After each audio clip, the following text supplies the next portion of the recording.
Pourquoi Dieu attend que vous n'ayez plus rien? On dit souvent que lorsque vous touchez le fond, c'est la fin.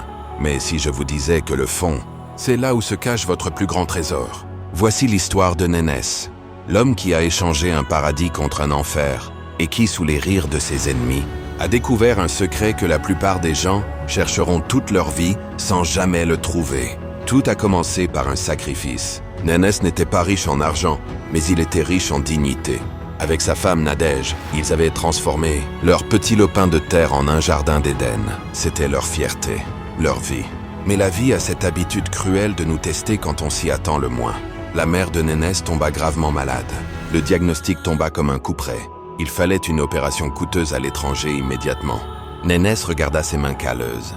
Il regarda sa terre, puis il regarda sa mère. Il n'hésita pas. Il vendit tout, sa ferme, sa maison, ses souvenirs. En signant l'acte de vente, il prononça ces mots qui résonnent encore. La terre, ça se rachète. Mais on n'a qu'une seule mère. Après l'opération, la mère de Nénès va mieux. Elle sourit. Mais Nénès marche tête basse. Sa mère fut sauvée, c'était l'essentiel. Mais Nénès, lui, était ruiné. Avec les quelques pièces qui lui restaient, il ne pouvait plus rien s'offrir. Sauf une chose, un terrain horrible.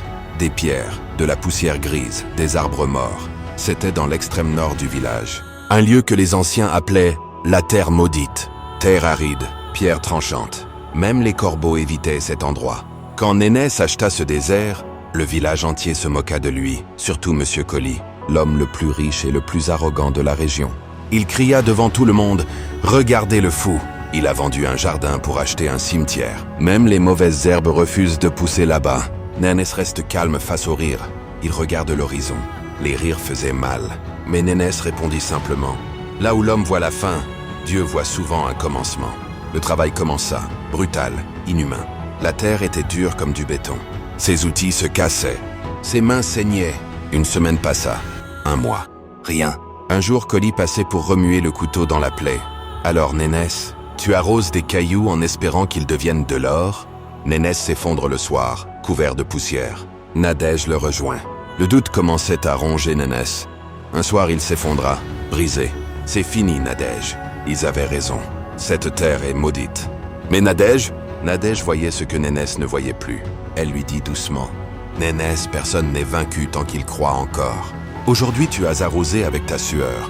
Demain, j'arroserai avec mes prières. L'eau qui donne la vie ne tombe pas toujours des nuages. Parfois, elle doit jaillir de notre foi. Cette nuit-là, Nadège fit un rêve.